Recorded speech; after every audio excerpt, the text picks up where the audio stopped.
Hello and welcome. You're tuned in to the best in paranormal talk radio. This is Darkness Radio. I'm your host, Dave Schrader. That guy over there, that's Tim Dennis. Tim, yes, this is exciting. The changes are happening. For all of you that have been coming along with us, we talked about it on yesterday's show.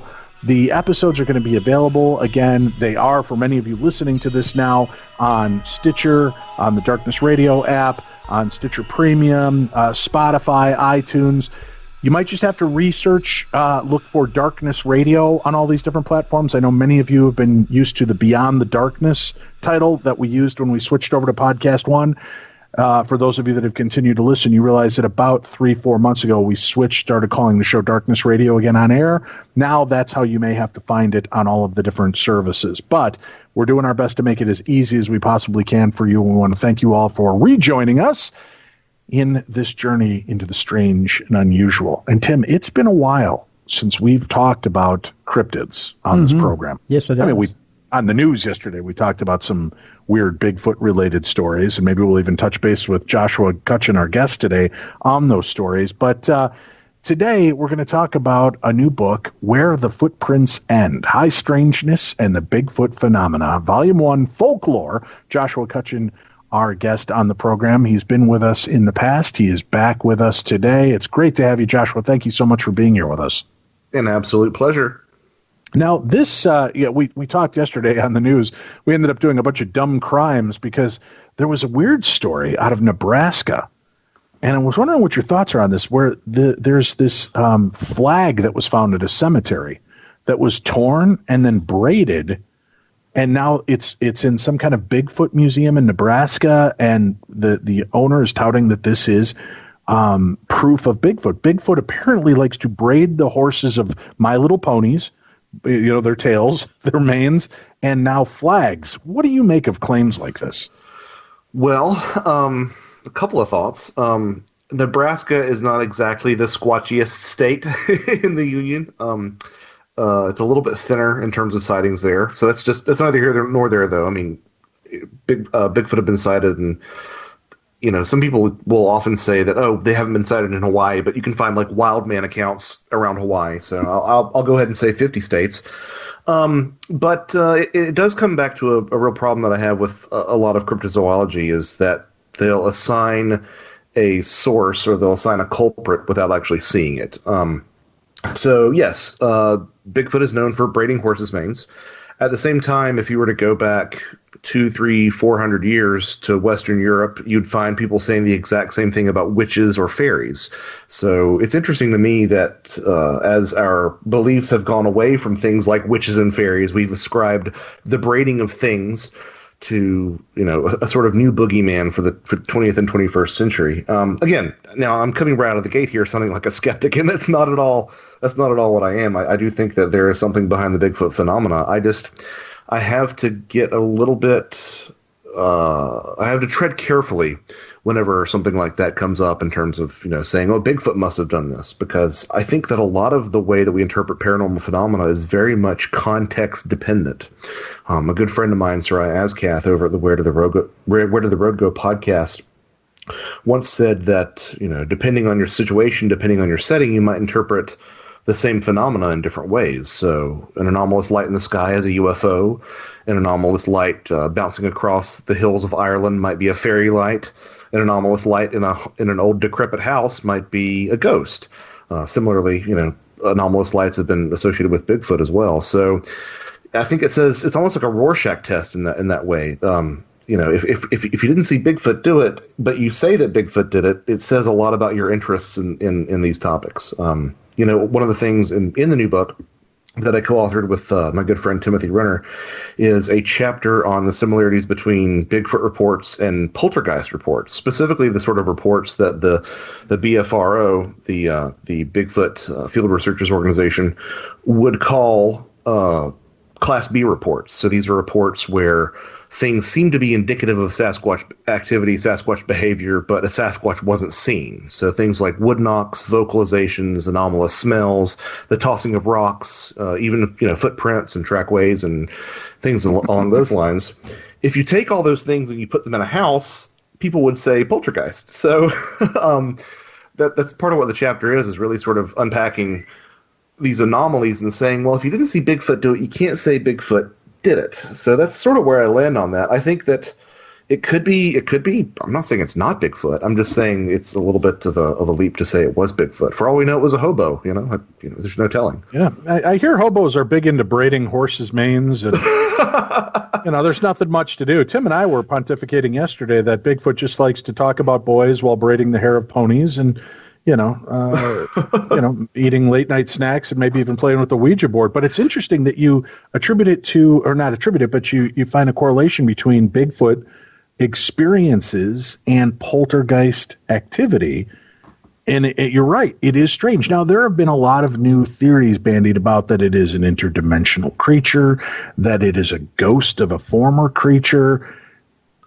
Just out of curiosity, where does your interest lie, or do you think there might be fragmentation of different aspects of this that could fit into each one of those categories?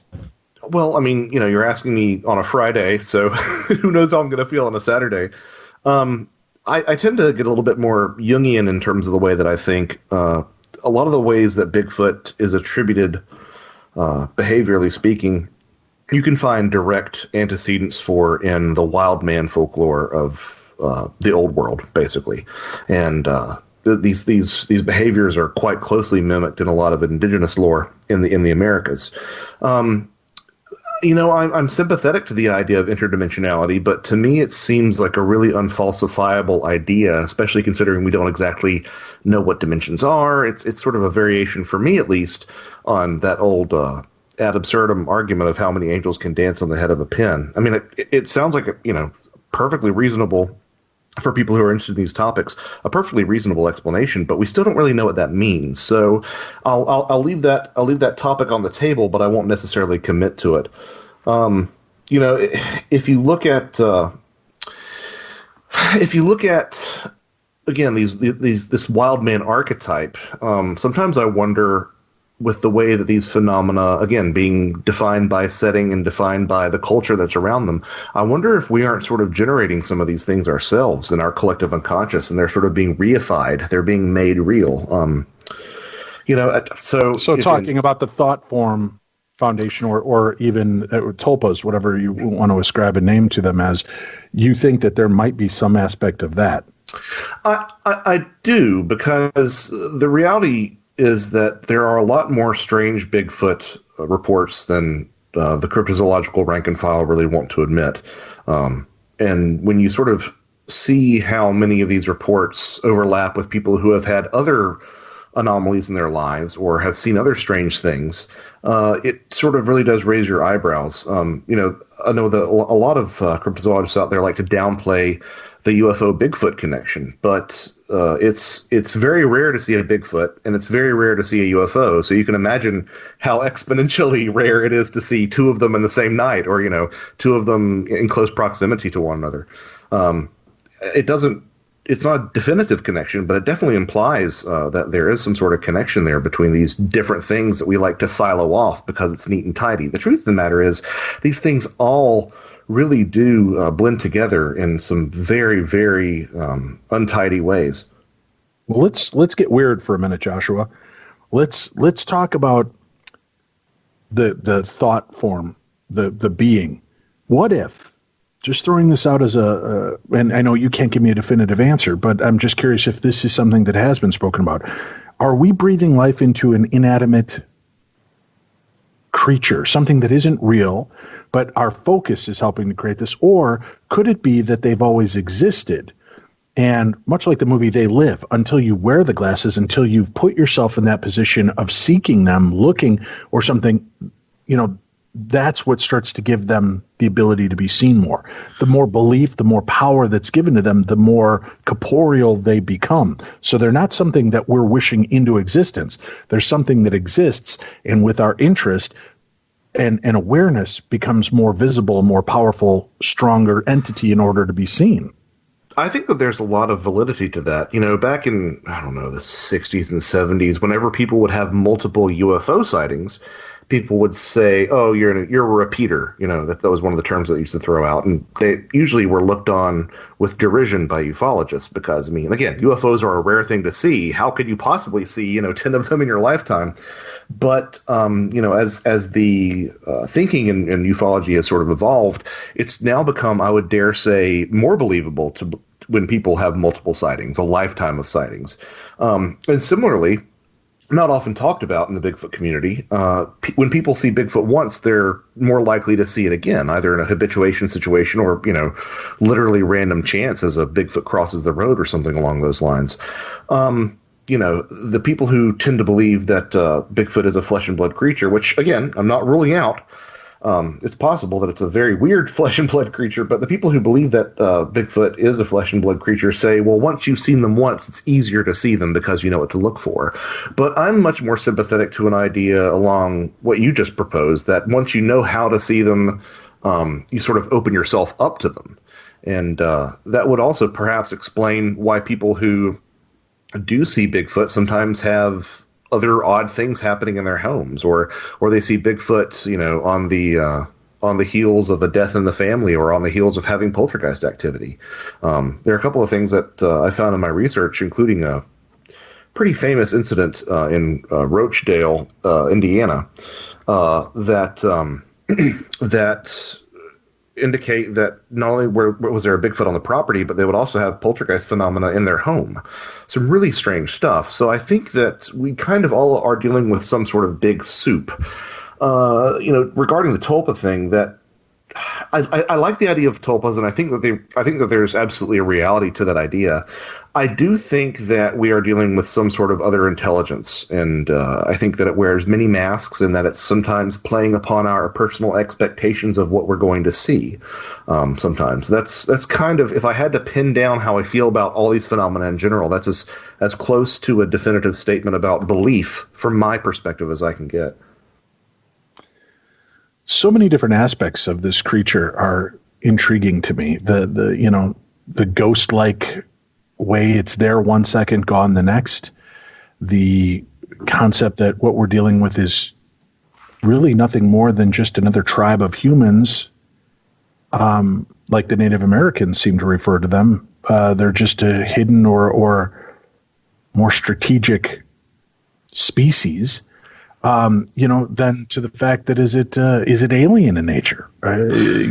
Where could these things lie? But the overall problem for most people, Joshua, is the fact that how can these things have stayed hidden so long, and why aren't we kicking up any kind of proof, skeletons, anything that is more than just a few strands of hair and footprints that could change because of the weather patterns? That's an excellent point. And I found myself, while doing my research into weird Bigfoot, oftentimes siding more with the skeptics, because the skeptics are ones who do bring up those points. But you can really sympathize with those skeptical talking points and not write off the Bigfoot phenomena whole cloth. And I certainly don't. I do kind of love the idea that there is a government organization that is hiding Bigfoot evidence, because if they are a tribe of people, you get into all sorts of land rights issues and human rights violations and all sorts of things. And maybe that's the motivation for some sort of shadowy government organization to, take away Bigfoot evidence, or to deny its existence, or to suppress evidence of Bigfoot getting out. But at the same time, you make an excellent point. You'd think that if it was, you'd think that something or someone would have slipped up somehow by now. And of course, whenever I start talking about Bigfoot as perhaps not being a flesh and blood entity, not being a biological creature, I get people who say, well, how does it leave hair then? How does it leave blood? How does it leave footprints? Well, none of these have been definitive, because if they were, we would be accepting Bigfoot as a living creature. But at the same time, people tend to forget that, if you believe a lot of the robust history of ghost hunting, the non-physical can have physical impacts upon the environment. One of the best ways to do ghost hunting before electronics was to spread talcum powder on the floor and wait for footprints to appear. Ghosts can slam doors and ghosts can write on mirrors if stories are to be believed. So it seems like a short step to think that perhaps some sort of non-physical phenomena that's wearing this Bigfoot mask might be leaving behind giant footprints. And so I tend to look at things like the hair and blood samples, which again are oftentimes intriguing, oftentimes coming back as having the DNA of an unknown primate. Very intriguing, but always undefinitive.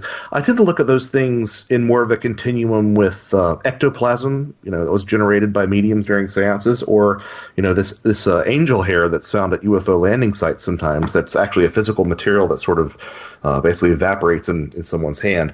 So I think it really comes down to this very very Cartesian sort of split between the physical and the non-physical, and the imaginary and the imaginal, and the physical, that we need to sort of interrogate a little bit more closely.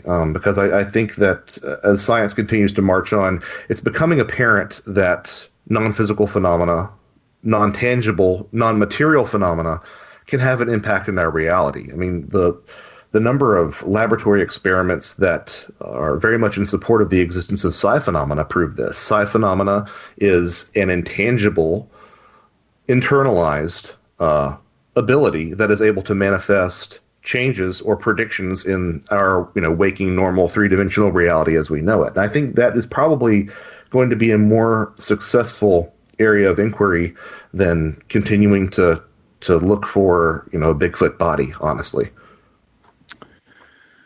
These beings, do you believe them to be more animal in nature, more human, or do you believe that this truly might be a missing link, something that is, kind of straddling the chasm of both worlds?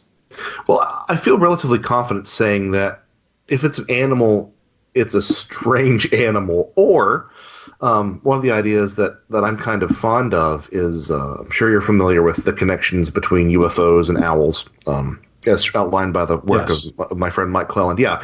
So, you talk to Mike, and he's the first person to say, yeah, sometimes an owl is just an owl.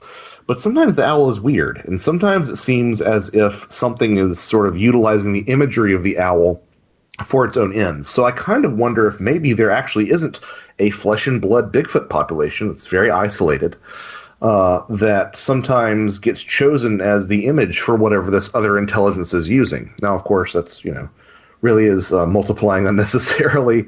But I think it's interesting. I also think that you can't dismiss the symbolic nature of what Bigfoot is. There's plenty of debates about, is it as an animal like, or is it an ape like human or a human like ape?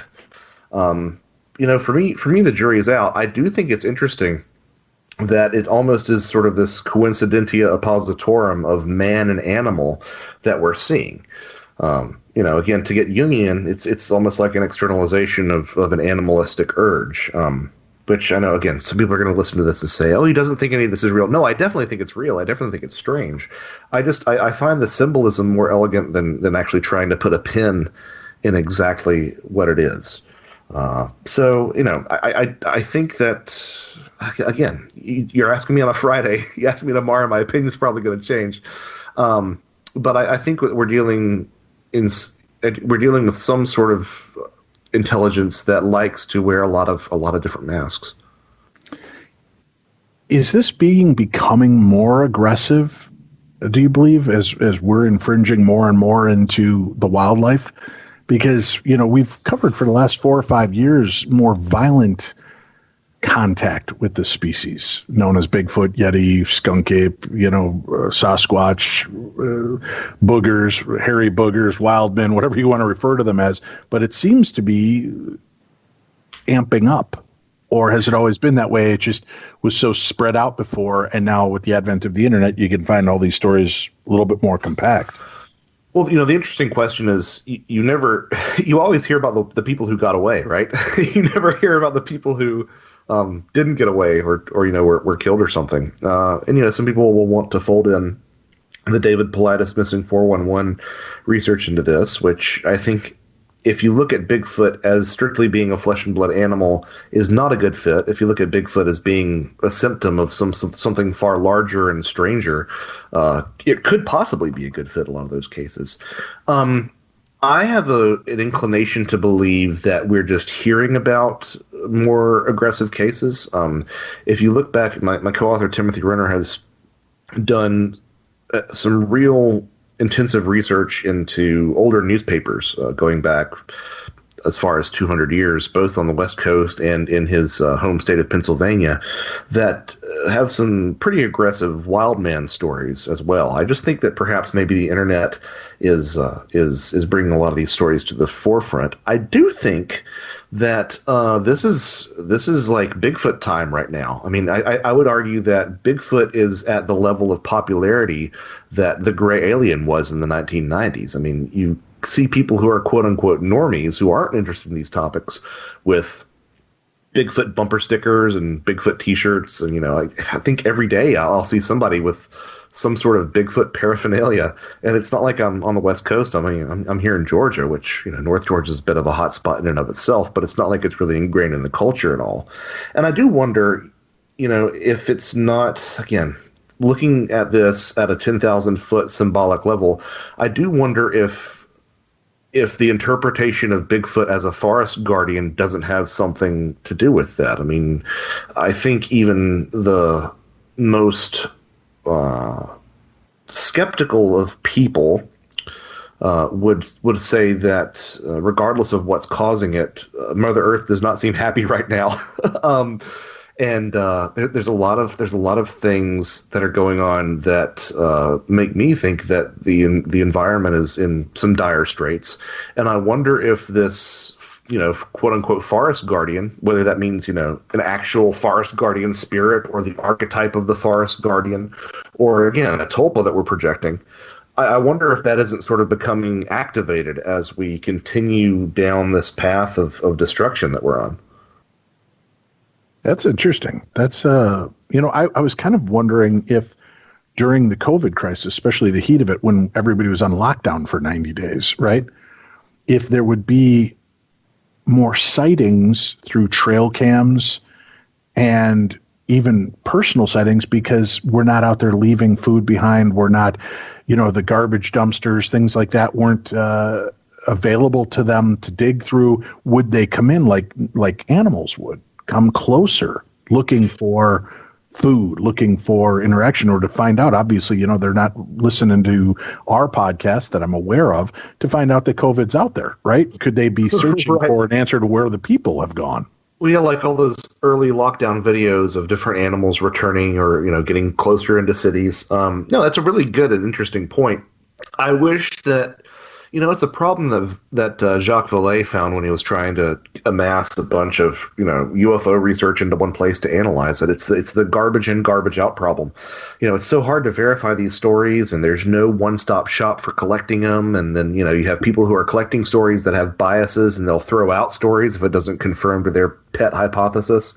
But you know, it's interesting to me that whatever these phenomena are, and I mean UFOs, I mean ghosts, I mean, you know, again, one of my special interests that I have, the Fay Folk, and even Bigfoot, they seem to react to interest. And I think that's pretty well exemplified by the Expedition Bigfoot Museum in North Georgia. The owner of it actually erected the museum in North Georgia because it was, you know, around Bigfoot hotspot. But the activity, he says, he's just getting people like daily, like multiple people daily coming in and phoning him. And it's just almost as if after the museum was created, the Bigfoot activity ramped up. And if you look at this through a sort of, you know, more of a mystical interpretation, it's almost like he erected a temple to Bigfoot. It has all the hallmarks of it. It's a place erected on it's a structure erected on a place of power, so to speak, where this phenomena happens, that contains relics of Bigfoot because he's got casts and hair samples and even a feces sample. It contains relics. It's a place for the acolytes to come and share their stories, and it's a place for skeptics to come and be converted. It has really all those hallmarks of being a sort of almost a symbolic temple to Bigfoot. And in response, the phenomena appears, at least, to be ramping up in reaction to that. And that's sort of where I'm thinking nowadays, which I know is kind of far out there, but I do think it's interesting. The Fay Folk, for fairy folk, things along that nature. Do you believe that Bigfoot fits? And again, I know I keep looking for compartmentalization, but I'm just wondering if you feel like it fits more into that realm of kind of fey creatures as opposed to, physical form creatures. Well, I mean, so I have a running joke among my friends that I'm the Giorgio Tsoukalos of fairy folk because I do tend to view a lot of the stuff through that lens. I think that there's a really strong correlation between the UFO phenomena, specifically alien abductions, and fairy folklore, especially fairy folklore of Western Europe. And it's pretty easy to find parallels the more you look between fairy folklore and Bigfoot. Now, of course, the thing that people are going to push back on is that, well, Bigfoot's huge and Bigfoot's hairy, and of course, fairies are little tiny things, right? But what people don't realize is that the race of fairies is more of a cosmology of creatures. It includes things as diverse as fairies, and which are tiny, and human-sized elves are also considered Fay Folk, and mermaids are considered Fay Folk, and of course large ogres and giants and trolls, which map loosely onto the Bigfoot description.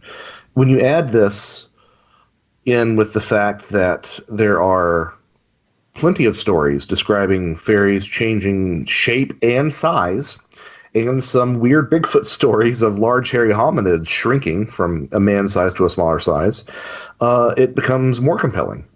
And even further compelling is that you consider a lot of these sort of brownie variants, so the Scottish brownie, the French goblin, there are several other variants on this, are almost always described in the fairy literature of the time as being short and simian and covered in hair. And this, is almost exactly like these descriptions that some people say of seeing Littlefoot, which people, say, oh, it's a juvenile Bigfoot, or it's a subspecies of Bigfoot. But once you filter Bigfoot stories through that lens, you have to wonder, well, maybe you're seeing, some sort of, maybe a Littlefoot is just a Bigfoot that's shapeshifted to a different size. Again, I know it sounds goofy, but there is a precedent in folklore for this, or else I wouldn't say it. You look at the fact that fairy folk used to toss rocks and used to knock on trees. You look at the fact that, again, the horse hair braiding that we talked about earlier was once ascribed to fairies, and now it's ascribed to Bigfoot. The fact that, fairies used to live underground in fairyland, and a lot of people think that Bigfoot lives underground. There's even a loose connection to buried treasure in Bigfoot, which really astounded me when my co-author Tim brought it to me. But, obviously there's an association between fairies and treasure. You can think of the leprechaun archetype as, you catch the leprechaun, it tells you where the buried treasure is. But you can also find this sort of expressed in the number of Bigfoot sightings around mining operations or abandoned mining operations. It's this motif of something in the ground of value, and this almost sort of protector or watchdog spirit up above. There's even an astounding weird Bigfoot story from Oak Island, which I'm sure you're familiar with, is probably the site of one of the most famous alleged buried treasures, where a night watchman woke up and had sleep paralysis of basically a Bigfoot on his chest that told him to leave. And this gentleman, after the fact, fell into deep alcoholism and ended up dying from it. So there are, if you turn your head and squint, there are a lot of similarities between fairies and Bigfoot, to the extent that philosopher Patrick Harper, who wrote Daemonic Reality, says that he wholly considers Bigfoot to be something of a big hairy fairy. That's bizarre. I'd never heard the Oak Island story either. it seems, again, we all want to compartmentalize. We want to have an understanding. Oh, no, it's a creature. It's the Nephilim. It's a fairy. It's an alien. It's a nature spirit. It's, so, the fact of the matter is, it seems not so much of what specifically is it, but does it exist? Is there proof? And again, people love, especially humans, we love to kill, right? We will hunt everything and anything. Including each other, yeah. Right. It's strange to me. We've heard stories. I know, Tim, do you remember that knucklehead we interviewed years ago who claimed that he shot not one, but 2 Bigfoot, including a juvenile? Yeah. And, conveniently he hid the bodies. Yes. Or the bodies, they walked off to go off. And then I know there's the famous story of the Bigfoot that was murdered, or 2 that were murdered, and the guy buried them, but only told Art Bell where the bodies were buried. Mm-hmm. So those are really kind of the only stories out there. Do you remember who that was, Tim? The guy that claimed to have shot the juvenile Bigfoot and another one? I don't remember the name offhand, no. Mm-mm. Does that ring a bell for you, Joshua? It does. I remember hearing about it, and it just, I think maybe we touch upon it because this is volume 1 of a 2-volume series, and maybe Tim touches upon it in volume 2, but off the top of my head, I could not provide you with any further information.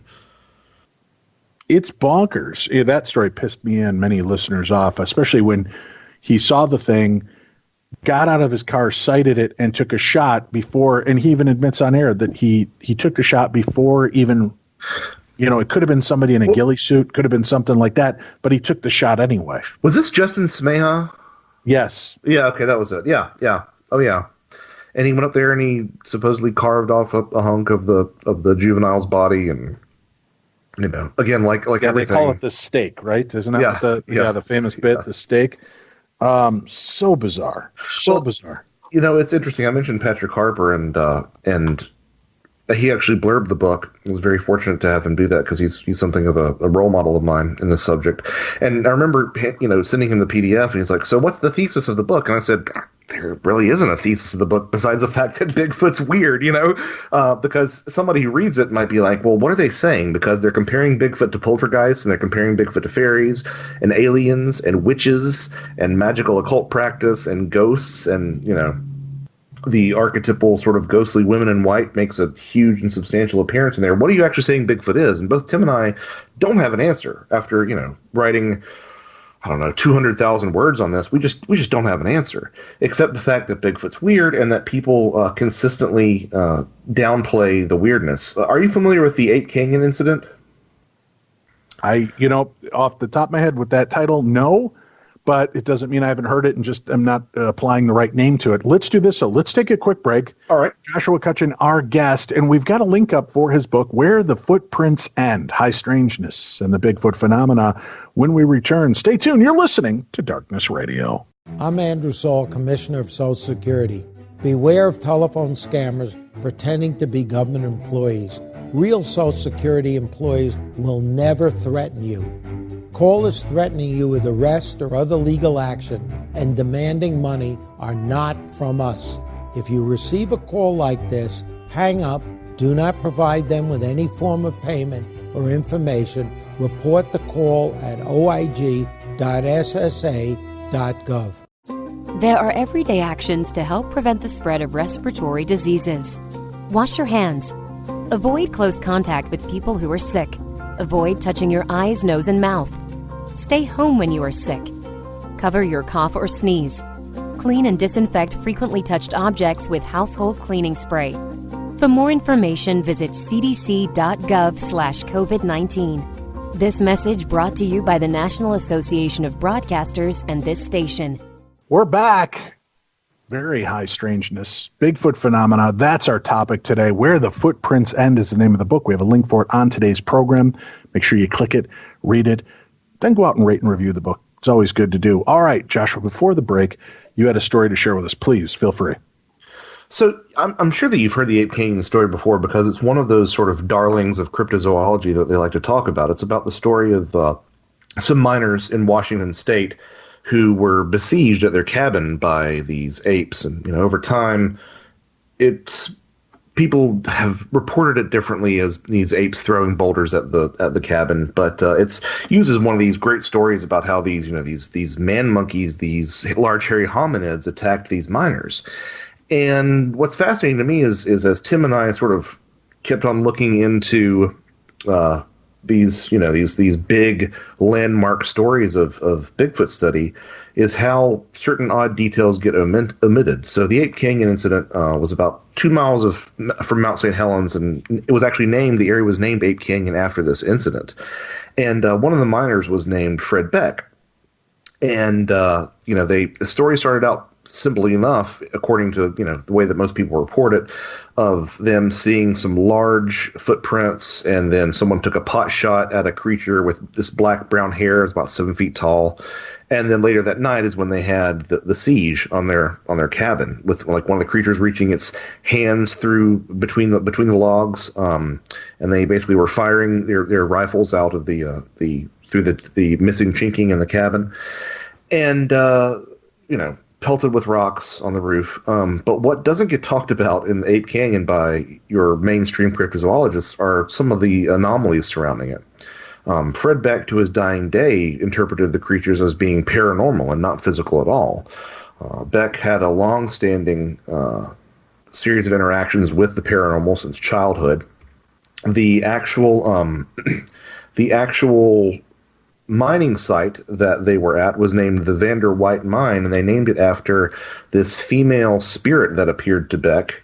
There was also a large sort of indigenous Indian spirit that appeared and said that they should follow a white arrow in the sky to find their mining claim. And once they were in the area, they noticed in the middle of a sandbar in the middle of a river that was, I think it was something like 60 yards from anything else. In the middle of this sandbar, with no footprints going to it or from it on either bank or anywhere else in the sandbar, were 2 footprints. And even some of the miners described it as though something had dropped something with 2 footprints from the sky and picked it right back up.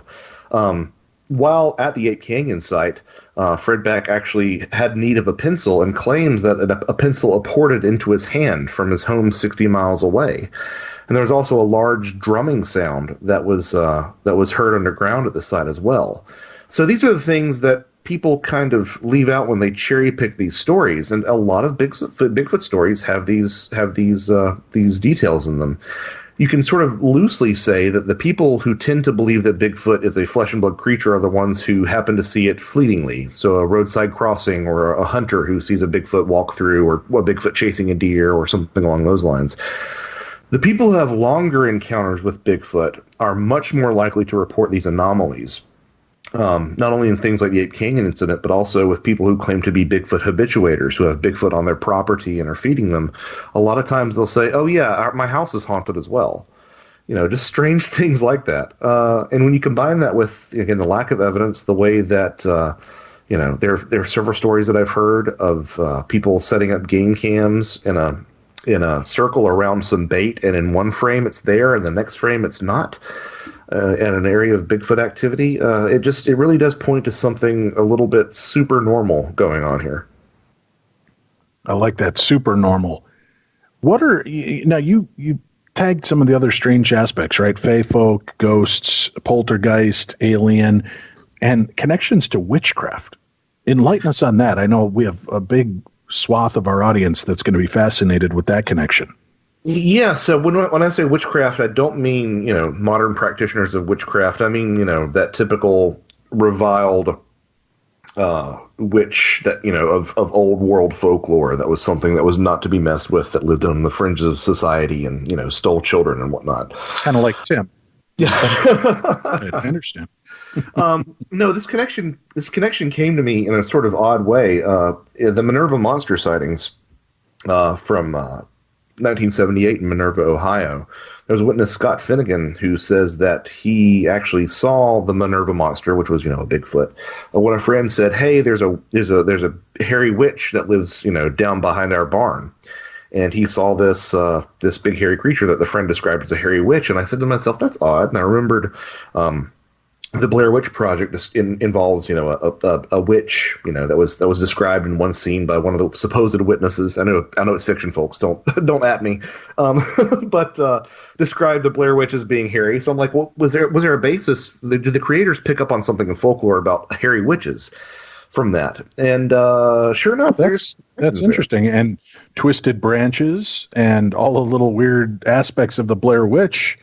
Yep. That do seem to fit into Bigfoot local lore. That is crazy. So if you look into old world folklore, the wild woman and the witch were often conflated, and wild women being a variation on wild men. There's actually a Professor Richard Bernheimer who wrote one of the definitive books on the wild man archetype, says that the wild woman would be entirely appropriately called a witch. So I'm like, well, there's a connection right there. Witches in the old world were often said to have hair on their faces, which, is a little bit of a connection. Hair often gave witches power in some instances.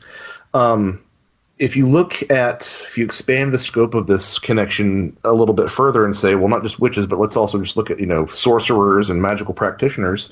Merlin in a lot of the Arthurian epics is described as being a man who lives in the forest and is super strong and is covered in hair and is sort of master over the forest. So you can almost interpret Merlin as being a wild man as well. This carries over into the New World where some Bigfoot analogs, thinking of the Quaquutl Disanokwa, is oftentimes described as a large ogress who's hairy and covered in hair and likes to steal children. It's a variation on the witch archetype. Sometimes in certain other indigenous beliefs, which in the book I try to be as specific as I can about indigenous beliefs. I just don't have them all memorized right now. But in other indigenous beliefs, Bigfoot were said to be sorcerers who made a pact with evil sources and ended up going to live in the forest and ended up growing hair. So there are connections between evil magical practitioners in that sort of, very fairy tale sort of sense that correspond to witches and Bigfoot. That's a weird twist. Well, what are some of the, as you examine all these different styles of the folklore and stories, were there some that even surprised you in 2020, the aspects of the story or things that you uncovered now? I think one of the weirdest stories that I was just thinking about, because it dovetails with the witch topic that we were on, is the Traverse Spine gorilla. So to give you a little bit of background on why this is particularly interesting, it's well accepted by medieval folklore scholars that the wild man archetype is a direct descendant of fauns and satyrs, as we would be familiar with them in Greek and Roman culture. These were forest spirits that were man-shaped and hairy. Of course, everybody knows that fauns and satyrs are like the god Pan; they're half man, half goat. But as Christians came in, they sort of looked at these Dionysian and Bacchic rites as being witches' Sabbaths, and so that meant that these fauns and satyrs, which were associated with Dionysus and Bacchus, were to be demonified as well in Christian views. So they became Satan, right? That's where we get the archetype of Satan being half man, half goat. And there is a case that really was just absolutely bizarre. It's called the Traverse Spine gorilla, and this was in 1913 in Labrador, where there were these large ape-like creatures that were seen, knocking on windows and prowling around several people's homes, including a doctor. And the footprints that these gorillas left behind were described as like the cloven hoofs of an ox. So we have a nice melding of the Bigfoot archetype and also this older Pan archetype. It's almost like a midway point between those two particular manifestations of this wild man. And I think that's just bizarre to me.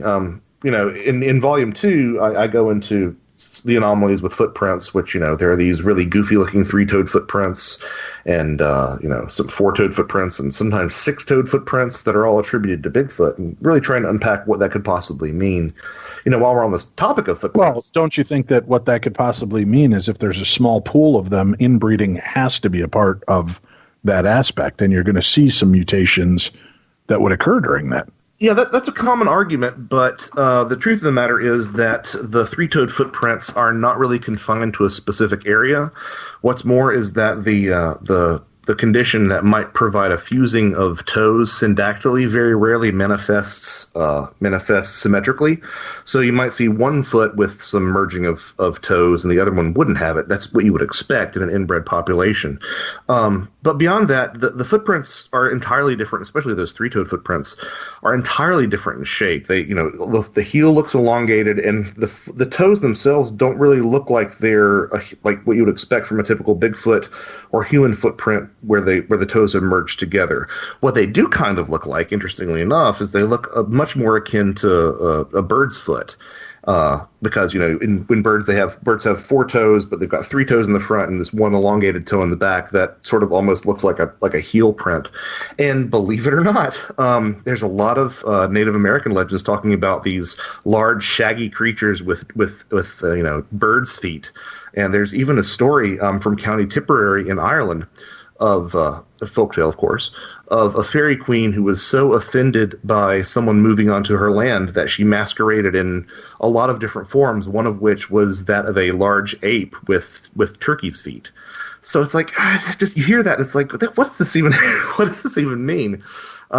It's interesting. I don't think that I'm sympathetic to the notion of inbreeding causing anomalous toes, but if you look at some of these like footprints, like some of the Falk monster footprints from Arkansas, they just don't look like a regular foot that was somehow maimed or the result of a genetic defect. They look like they were sort of designed to have 3 toes, which is such a deviation from primate physiology that it would be almost as weird as the existence of Bigfoot itself. Boy, do you think that we are ever going to get a definitive answer or uncover a body anytime in the next 20 to 50 years? Or do you think that that this is always going to remain an elusive enigma to us? Well, that's the ironic and frustrating thing, because, I'm sitting here. I tend to think that UFOs are not extraterrestrials. I think that they're something a lot more numinous and a lot harder to pin down than that. And I'm sitting here thinking that Bigfoot is something a lot stranger than a creature. But at the same time, I would love it if a UFO landed on the White House lawn tomorrow. I would love it if we were able to catch a Bigfoot. But I really don't think we will. I think that not to get too philosophical, but I think that part of the reason these things exist are to help us keep the world, keep the environment, keep this world that we constantly think that we've mastered, keep it enchanted, to really, inject a little bit of magic back into the world. And I know that sounds sort of, pardon the pun, airy-fairy, but I really don't think it's going to happen. I think that we might get better evidence for the existence, and I think that we one day might have the scientific community say, well, yes, there is something genuinely anomalous behind these phenomena. But as far as a body, I don't know. I mean, we're not making any more land. We're always encroaching, and we still haven't found anything, including bones. And I know all the tired explanations of, well, carcasses don't last long in the wilderness. Have you ever run across a bear carcass? It's really hard to run across a bear carcass or a mountain lion carcass, and this and that and the other. But we have. People have run across bear carcasses, and been able to present them, to scientific authorities. So long story short, I'm going to cease my rambling here. I just don't think it's in the cards. Let's talk a bit about some other bizarre stories or some other bizarre things that you might have heard about Bigfoot. Tell me a little bit about some other bizarre things that you've heard about the creature. Well, the question was asked earlier about the possibility of Bigfoot being interdimensional, and regardless of what that means, I think that there is a lot of evidence suggesting that whatever these things are, they have some degree of mastery over what we call consensus reality. Mm-hmm. There are plenty of stories of Bigfoot phasing through things, like literally walking not like over and not under, but like literally like through a fence. Stories of Bigfoot literally blinking out of existence. Stories of Bigfoot, opening portals and hopping into or out of them. And, I realize that to the scientifically minded cryptozoologists, these might sound all quite fanciful, but at the same time, these stories exist, and if you're going to believe someone who saw Bigfoot walking across the road, it's disingenuous to throw out that story when, you know, somebody says it walked across the road and then blinked out of existence. I mean, if you believe a witness, you believe a witness, you know, full stop. You can't. It really doesn't seem fair to pick and choose, in my opinion. But we do know though that eyewitness accounts are fallible, and you know they use terms like blink out of existence or they're there 1 second, gone the next. But we also, you know, let's face it, Tim and I, not avid outdoors guys. I might not really know the lay of the land there. And what appears to blink out of existence to me is the fact that it rounded a tree that, to me, from my perspective, looked skinnier than it was. And he just turned and did a turn from there and just kept walking right in the line of where the tree was, so it would be completely blocking my view. Oh, of course. You know, so there's a lot of that goes on. And then I think that's what affects people. You know, maybe if we removed some of the woo factor of, oh, then he suddenly blinked out of existence, in terms like that, it would make it more believable. You know, he was there and then I no longer saw him. You know, just trying to contain it. But I know our excitement gets in the way. Well, but using that logic, you can equally say, well, you didn't really see Bigfoot, you saw a bear. You know, you didn't know the lay of the land, so you thought Bigfoot disappeared. No, it didn't. You thought you saw Bigfoot. No, you didn't. You saw a bear. When you start making those questions, you just end up having to throw everything away, in my opinion. I'll grant you that, you know, obviously, especially sometimes off of roadsides, you know, there's often a ditch or something or some sort of, you know, holler, as we say down in the South. And that's entirely possible in a lot of these stories. But there are some stories where people are literally looking at the thing and it literally winks out of existence. And, you know, the flesh and blood cryptozoologist will say, oh, well, it's infrasound.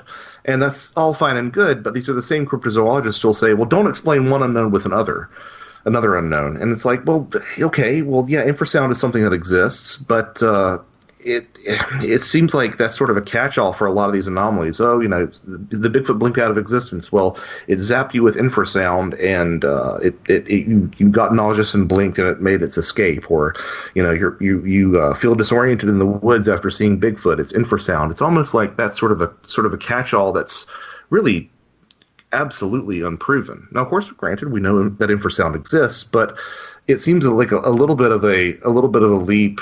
It seems like a little bit of a glossing over to just attribute all these things to infrasound.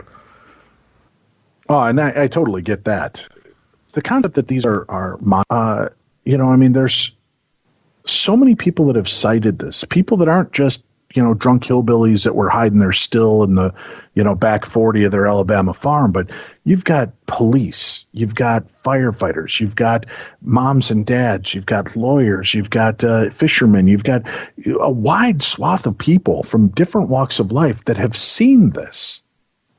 Should that give us a better perspective of there has to be something there, or the fact that we do know that there are liars in every field and every walk of life, and everybody wants to feel important and inject themselves into stories? I know what I saw when I was a kid, Joshua. I believe I saw Bigfoot in Foley, Alabama. I can tell you now, as a fully formed adult, looking back at it, it was very Bigfoot-like in stature and look. But again, I only saw it from about the top of the upper lip to its top of its hair. And it had this dark blackish gray mane. You know, that's all I saw. I pushed the top of the bush down. I saw the hand. The hand seemed to be covered like Chewbacca's. It had a long fur that went over the fingers. And it pushed down the bush and looked at my cousin and I, and the two of us looked at each other and looked back at this thing and Scooby-Dooed it up the hill. You know, and then we went and told our parents, half expecting to find out it was one of our dads or uncles messing with us. And what we reported was enough to unnerve everybody. My grandfather, my dad, and my uncle all went out with shotguns to go see if is there some kind of weird homeless guy living in our woods, you know, at my grandparents' farm, or what was going on. And they encountered nothing. But you could sit there and here, you know, we had 40 acres of property, and, you know, maybe 8 to 10 of it was actually livable. The rest was thick woods, and it was filled with snakes and snapping turtles and all kinds of horrible little creatures, right? But you could hear something, and I use the term stomping just because it sounded so heavy-footed. It's not like it was angry or petulant, but you would hear walking through the woods that was bipedal. It didn't sound like scampering of hooves or of dog paws or anything. It was big and deliberate walking around back there. Our family found nothing. I don't know that they ever thought to look at the ground to look for footprints.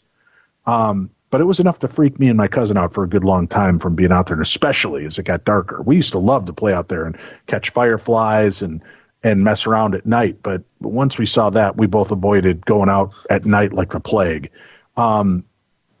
But it was, that to me was really bizarre. Now, there was many UFO sightings over my grandparents' property, but it should be noted that they weren't far from Pensacola, Florida, a military installation.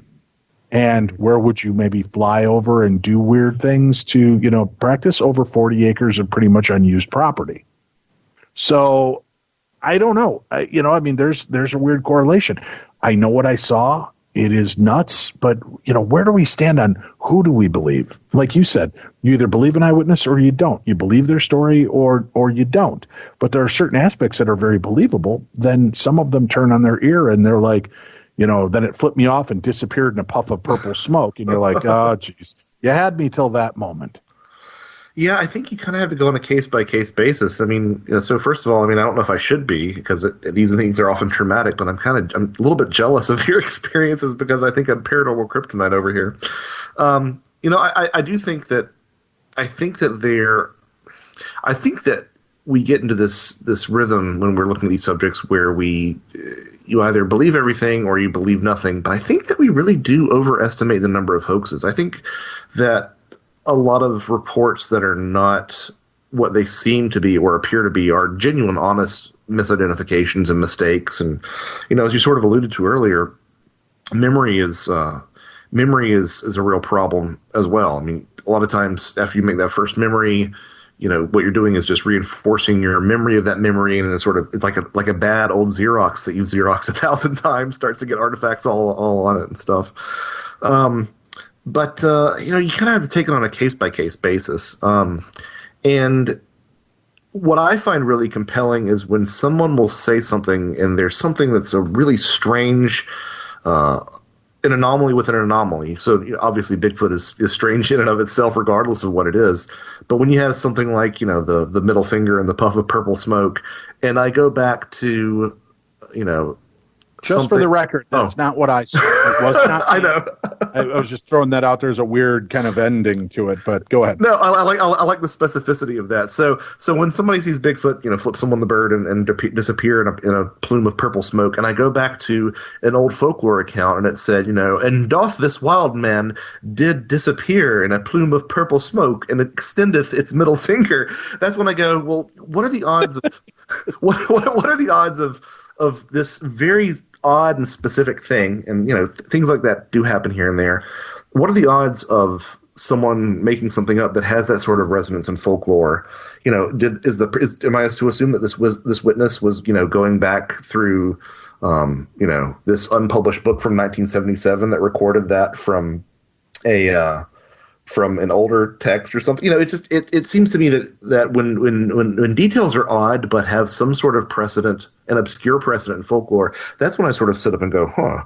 And then again, you also alluded to the sort of station that a lot of these people have, being doctors and policemen and all these different things. I think that it's the common skeptical criticism. Oh, well, trained observer. What does that even mean? But come on, yes, cops are trained observers. They are, and in the 70s there were two instances back to back where policemen, one in South Dakota and another instance in Tennessee, in 1976 and 77 respectively, actually supposedly, according to these reports, surrounded a Bigfoot, and then the Bigfoot just blinked out of existence. They surrounded with their, bodily surrounded this thing in full view, and they could actually hear it, moving off through the woods. And as you mentioned with your sightings, there is a cadence to quadrupedal locomotion and to bipedal locomotion that once you know what to listen for, becomes pretty evident. So I do think you have to take all these things into consideration, but what I do is I'm not going to stand here, or sit here rather, and say that I vet every single case, to the nth degree, because otherwise I get nothing done. What I do try to do is say, look, this is what people have said, and it has a resonance somewhere else. It's not really so much in the veracity of any single account that I stake my claims on anything. It's really in the resonance that aspects of Forteana have with cultures that are separated both in time and geography, that there really shouldn't be any cross-pollination, and yet these same motifs keep appearing over and over again. All right, I know our time is slipping away from us here. Before we go out, what are a few of the other really bizarre stories, maybe even ones that you kind of wish you would have put in the book, but never got to, just to leave our listeners with a few more tasty morsels of high strangeness? Well, it's kind of funny because we wrote so much in these 2 volumes, and we actually did have to toss some stuff out. Off the top of my head, though, I think it's a pretty good representation. One of the things that my co-author Tim Renner could speak at length upon, which I can sort of touch upon a little bit, is this connection to these archetypal women in white, which is something that he came to me. He's like, "Did you know that people see women in white at Bigfoot habituation sightings?" And I said, "What are you talking about?" What? And yeah, I know. It's like the weirdest, something I'd never heard anybody talk about. And sure enough, he shows me. So there was a mutual friend of ours who on his property had seen this ghostly woman, a woman in white, which is sort of a ghost archetype in and of itself. And later they saw this almost baboon-like monkey creature on their property in western North Carolina. There's another example that was on the popular Sasquatch Chronicles podcast of a woman. Basically, these 2 brothers had a lot of Bigfoot activity, allegedly, on their property. They were habituators. And every now and then they'd see a woman crossing their property who looked like she was homeless. She was in these dirty white clothes, and she had these giant oversized shoes. And one time they called out to her, and allegedly she disappeared. They had a psychic come out who said that somehow the woman was had some sort of power over these creatures, which, again, I know this sounds really far-fetched, but you look back and there is an old parable that even Shakespeare quoted that said, "Those what die maids lead apes in hell." And, of course, what's the color of a maid? It's white. Right. And you'll also find a lot of wild men throughout Western European folklore are accompanied by their wives who appear either, a white version of a wild woman, or literally like the wild man, the hairy forest man with his lady in white, who is his wife. A good example of this is Frau Perkta, who is a German, most likely a German Teutonic moon goddess, who was often clad in white. She would appear around Christmas time, and her retinue would be known as the Perkten. And the Perkten were actually large, hairy wild men. So you have these ancient archetypes coming up time and time again. Even more bizarre is that the Perkten were just one of Frau Perkta's accomplices. The other one were another sort of part of her retinue were the spirits of the children that she had killed. She was known as the Christmas belly slitter, and she would kill unruly children, and they would appear as will-o'-the-wisp lights. And there you have another connection that we talk about in Volume 2, are these anomalous lights seen in areas of Bigfoot activity. So it's almost like these legends are coming to life in some really, really bizarre ways. Very cool. What a strange character. I guess that's why there's such interest in Bigfoot from men, women, children, all races, all belief systems, because there is just he is almost a magical being unto himself, right? I mean, it's elusive. We love things that we don't understand. And Bigfoot is, I mean, it's impossible to judge in any way, shape, or form what we're really dealing with here. it's there's something in our DNA that makes us want to, or again, people are going to hear this and they think that I don't think this is real. I think people are absolutely seeing the things that they're saying, but I do think that there's something literally in mankind's collective unconscious, in our DNA or something, that really needs this wild man archetype to be made flesh in some sense. Very cool stuff. Did you see the footage from, I think it was Alabama, the couple of kayakers who caught this skunk ape moving around, and they showed it to the forestry people? At first they said it was a bear, and then upon looking at it, it appears he's kind of hunching around and then grabs a snake. Have you seen that footage, and what are your thoughts on it?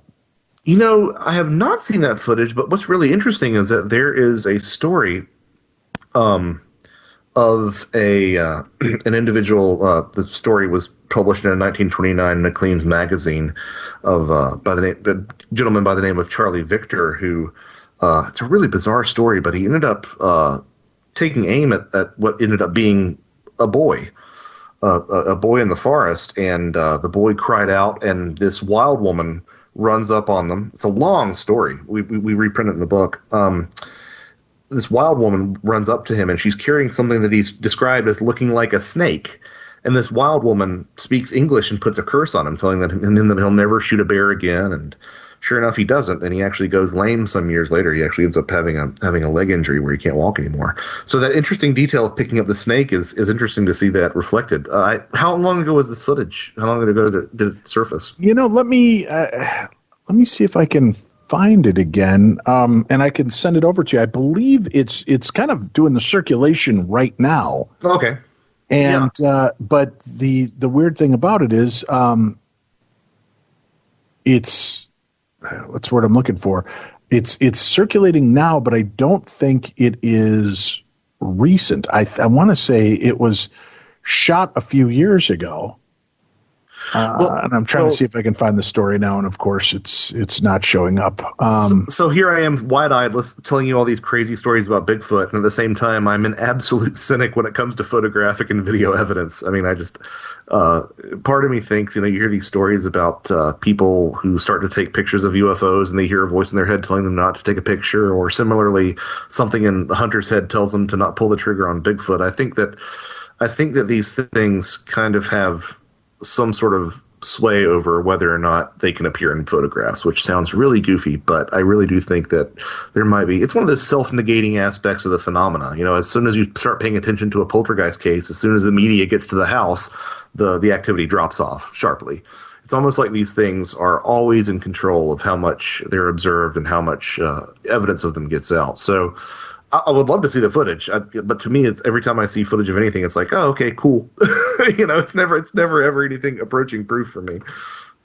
Yeah, it's an interesting piece. Again, it looks big, hairy, bipedal, animalistic in its nature, and where it's located, you're thinking there's no flipping way that that's a human, because what in God's green earth would be out there in that boggy area with alligators and snapping turtles? You've got the water moccasins. It's really bizarre to me. Yeah, I mean, that's the one thing that I'll often say about a lot of these things is, like, some of these, if some of these things, these videos are fakes, people have to put themselves under a lot of risk to pull it off. That's for sure. I mean, you couldn't pay me to go tromping through the Everglades unless there's, like, it's on a boardwalk or something in a national park. Yeah, you could not. That's why I said with today's gun policies and people itching to do some damage, it often makes me wonder what are they thinking? Would you really be a person, putting in black contact lenses and knocking on doors? Yeah, right? Yeah, exactly. Pretending to be, a black-eyed kid or a ghostly kid. I'd just be afraid. It's just my luck. I'd end up getting shot in the ass because that's what would happen. I mean, God, people are looking for any reason to take a shot, and especially if they think you're a supernatural or freaky character.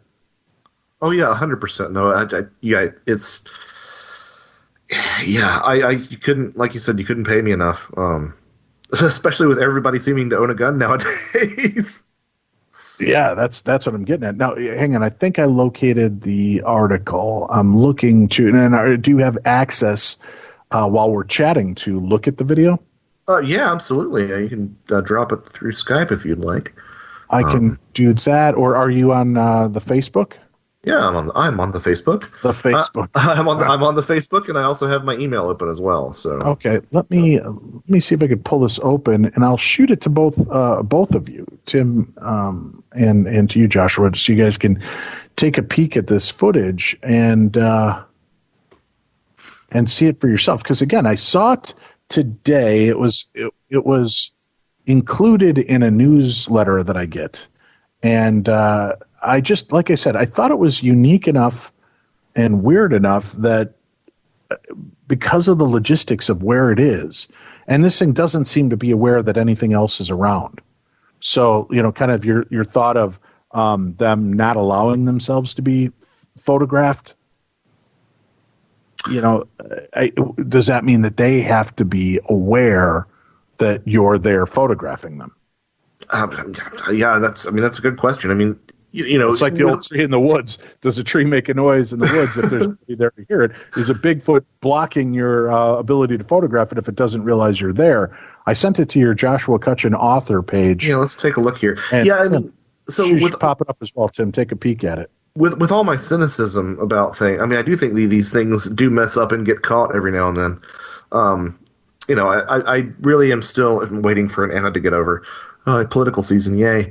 But I do think that mistakes are made, and again, with all my cynicism, I'm still kind of a champion of the Patterson Gimlin film. I mean, at the end of the day, I suspect it's real, and if it's not real, it's also still equally incredible, and almost equally incredible, because it's such a good hoax that has withstood so much evidence and so much scrutiny. Let's see, I'm looking here. Oh, that swamp ape video is pretty darn good looking. Right, that's what I'm saying. Now, this, according to the story, a canoeist paddling in a swampy area adjacent to Lettuce State Park, northeast of Tampa, Florida, saw a creature he first thought was a bear. Now, this is where it gets interesting to me. It wasn't.